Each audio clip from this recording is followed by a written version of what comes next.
Hello and welcome back to Unsavory History. My name is Valerie. On this channel, we examine the events and ideas that shaped the world we live in today, and the uncomfortable truths that are often left out of the story. Today, we're looking at a man who was once celebrated as the greatest business leader of his generation. A CEO praised by Wall Street, admired by politicians, studied in business schools, and imitated by executives across America. His name is Jack Welch. To some, he was a visionary who transformed American business and made companies more competitive in a changing world. To others, he helped create a corporate culture that normalized mass layoffs, weakened workers' bargaining power, accelerated wage inequality, and fundamentally changed the relationship between employers and employees. Whether you see him as a genius, a villain, or something in between, there is little question that his influence can still be felt in workplaces across America today. This is the story of Jack Welch, General Electric, and the transformation of American labor market. There was a time when many Americans believed that if you worked hard, remained loyal to your employer, and helped build a successful company, that loyalty would be returned. A stable job meant raising wages, benefits, and eventually a secure retirement. Companies weren't perfect, but there was an understanding that workers and employers shared a common fate. Then something changed. By the end of the 20th century, layoffs had become routine. Wage growth had slowed, and workers increasingly found themselves treated less like people to invest in and more like costs to be managed. Few people symbolized that transformation more than Jack Welch. To understand why Jack Welch's influence mattered, it's important to remember what much of the American labor market looked like before executives like him came to define corporate leadership. For many workers in the decades following World War II, a job was more than a paycheck. It was a pathway into the middle class. Union membership was significantly higher than it is today, and manufacturing jobs provided wages that could support a family on a single income. Employers frequently offered pensions that guaranteed retirement income, along with health insurance and predictable career advancement. It wasn't unusual for someone to spend 20 or 30 years at the same company and retire with the expectation that their loyalty and hard work would be rewarded.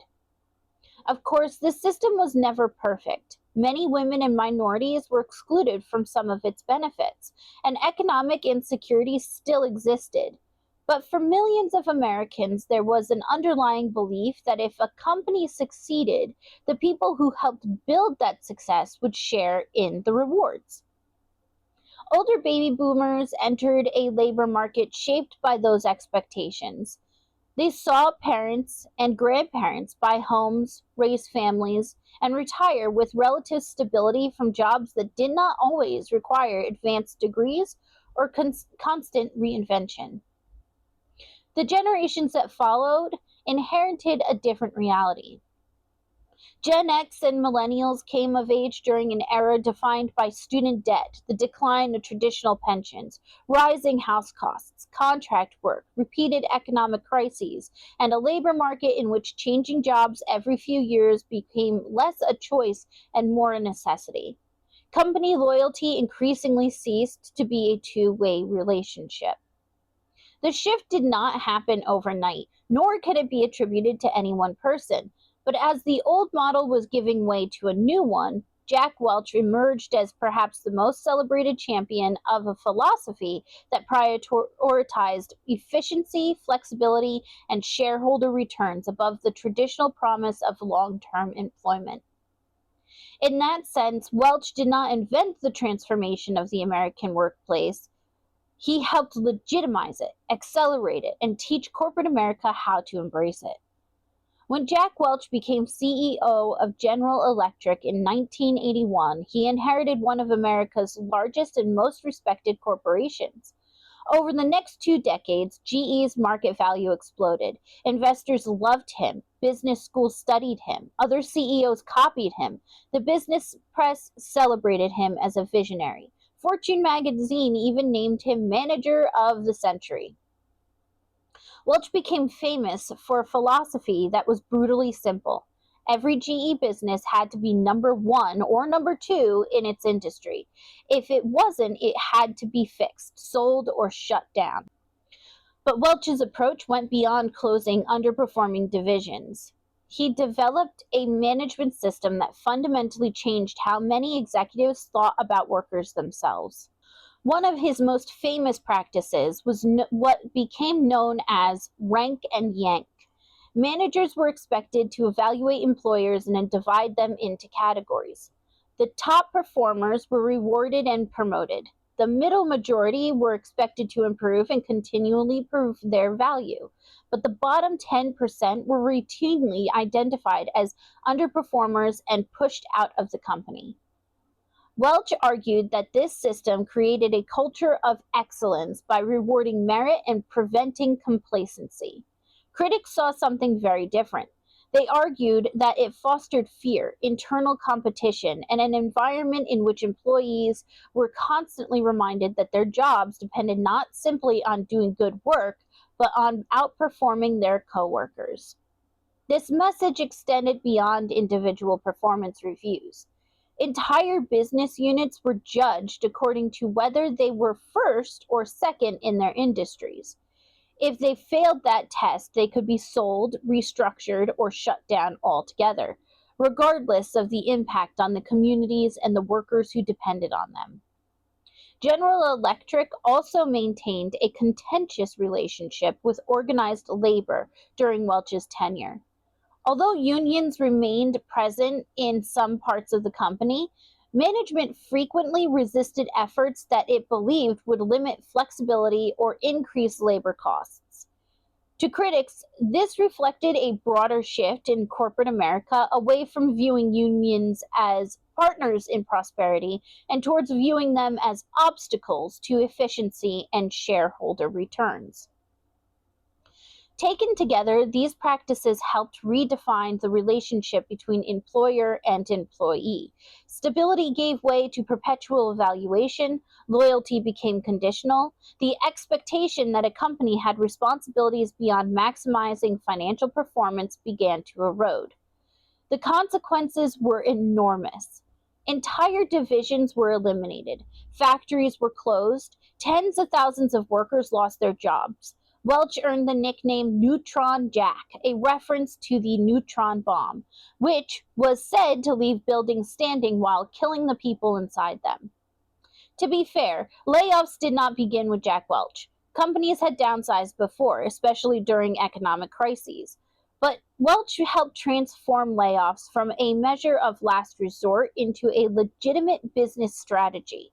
Cutting jobs wasn't simply about survival anymore, it became a way to increase efficiency, boost quarterly earnings, satisfy shareholders, and signal toughness to Wall Street.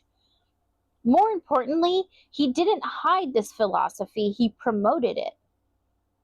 Welch appeared on magazine covers, gave interviews, wrote books, and lectured executives around the world about management.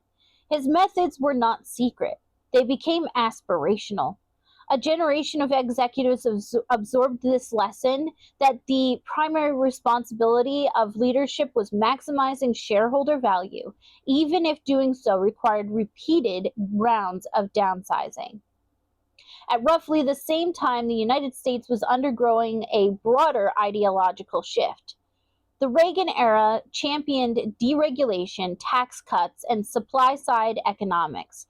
The belief that if businesses and investors prospered, the benefits would eventually spread throughout society. While Jack Welch did not invent these ideas and Ronald Reagan's economic philosophy did not originate with Welch, the two reflected and reinforced the same changing worldview. Efficiency became a virtue unto itself. Shareholders came first, and workers were expected to adapt. The market would decide. Supporters argued that these changes made American companies leaner, more competitive, and better equipped to succeed in an increasingly global economy. They credit leaders like Welch with helping companies shed inefficiencies and create enormous wealth. Critics, however, tell a different story. They argue this new model broke the unwritten social contract between corporations and workers. Productivity continued to rise, but wages increasingly failed to keep pace. Pensions plans disappeared, job security declined, loyalty became a one way expectation. Employees were expected to sacrifice for the company, while companies no longer felt obligated to stand by employees during difficult times. Over time, what had once been extraordinary became normal. Mass layoffs became routine, even at profitable companies. Stock buybacks often took priority over employee investments. Quarterly earnings reports became more important than long term planning. For millions of workers, uncertainty became a permanent feature of modern employment. The effects of this transformation could also be seen in another trend: the growing distance between those at the top of the corporate ladder and everyone else. The scale of that change is difficult to overstate. In the mid 1960s, chief executives at major American companies earned roughly 20 times what the typical worker made. By the late 1970s, that figure had risen to around 30 to 1. Today, that ratio has exploded to well over 200 to 1, and in some companies, it's even higher. Again, it's difficult to argue that executives suddenly became 10 times more capable than their predecessors. The more likely explanation is that the rules governing compensation and the distribution of economic gains fundamentally changed. As stock based compensation became increasingly common and shareholder value became the dominant measure of success, executive pay soared into the hundreds of times greater than the average workers. While productivity continued to rise, wages for many employees failed to keep pace with the wealth being generated. To supporters of this system, these rewards reflected the enormous responsibilities executives carry and the value they create for the investors. However, many can argue that it represented a fundamental shift in who corporations were designed to serve. At the same time that workers were being told to accept smaller raises, reduced benefits, and the constant possibility of layoffs in the name of efficiency, executives increasingly received compensation packages tied to stock performance and short term financial targets. The result was more than economic inequality. It changed the balance of power inside the workplace.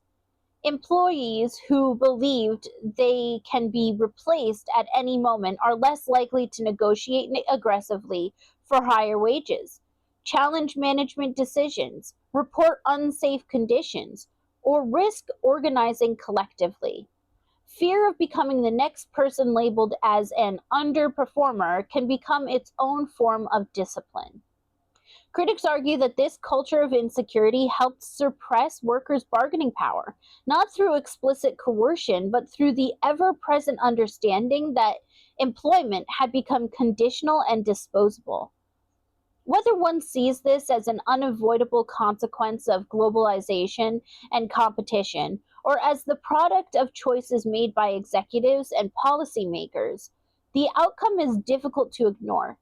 Many workers today produce more value than previous generations while feeling less secure, less empowered, and less certain that their hard work will translate into economic stability. For many Americans, that uncertainty has become the defining feature of modern work. As executive compensation became increasingly tied to stock prices and shareholder returns, the incentives facing corporate leadership shifted as well.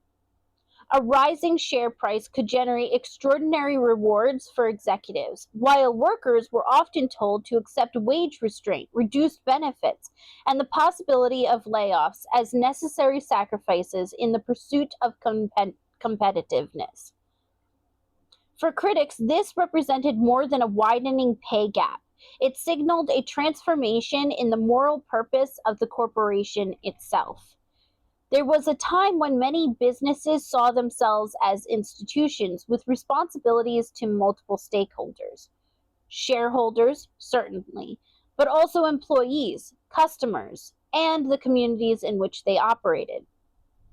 Under the emerging doctrine of shareholder primacy, that balance began to change. Profitability had always mattered, but maximizing shareholder value became the overriding objective. To some observers, this marked the beginning of the decline of what might be called ethical capitalism, a form of capitalism that, while imperfect, recognized obligations beyond quarterly earnings, reports, and stock performance. Others reject that interpretation entirely. They argue that companies exist to generate returns for their owners and that market competition demands efficiency, flexibility, and difficult decisions. Whether one sees that this shift as necessary adaptation or moral decline, the consequences are impossible to ignore.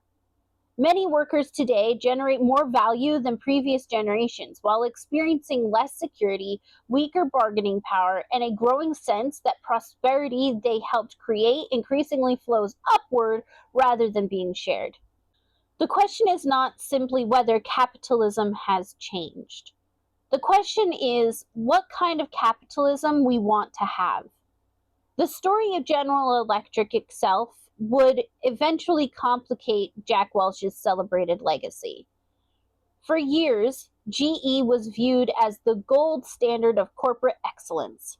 Its steady growth and remarkably consistent earnings seemed to validate Welch's methods. But after his retirement, cracks began to appear. GE's stocks declined dramatically. Businesses were sold off.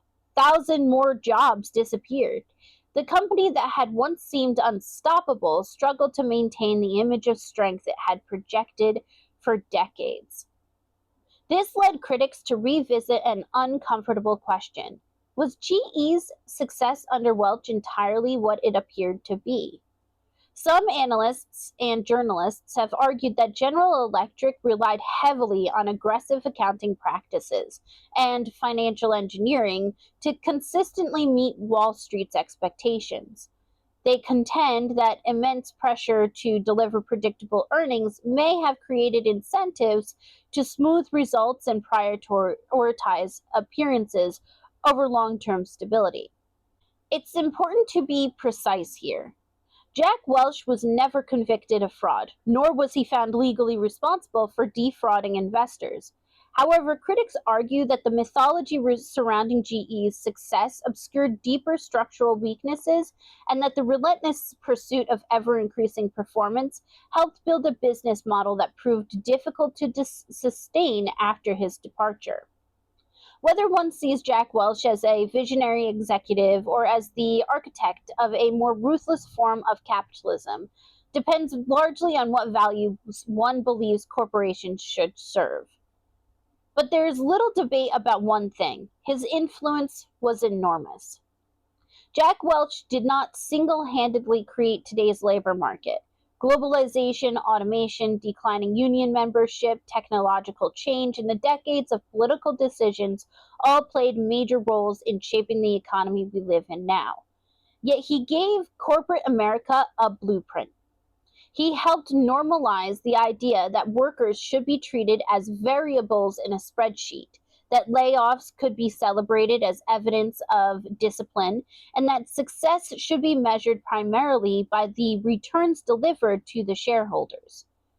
The question his legacy leaves behind is not simply whether these strategies made companies more profitable. The real question is whether they made the country stronger. Because if an economy can generate unprecedented wealth while leaving millions of workers feeling disposable, then perhaps the most important question is not how efficiently we created prosperity, but who that prosperity was ultimately meant to serve. Was Jack Welch simply the executive who mastered the rules of a changing system? Or was he the man who helped rewrite them? As always, history is complicated. Jack Welch did not single handedly create every challenge facing workers today. Again, globalization, automation, technological change, and declining union membership, and the decades of political decisions all played the role. But if there's one thing this story demonstrates is that ideas matter.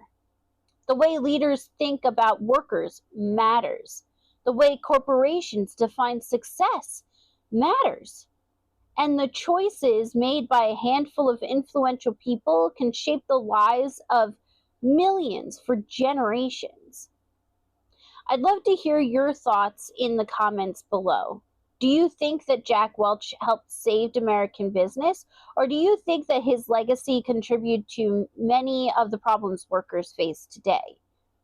If you enjoyed this video, please consider liking, subscribing, and sharing it with someone who might find it interesting. And if you'd like to support the channel and see more deep dives into the people, events, and decisions that shaped our modern world, again, be sure to subscribe and turn on the notifications. Again, thank you so much for watching. I've been Valerie, and this has been Unsavory History, and I'll see you in the next one. Bye-bye.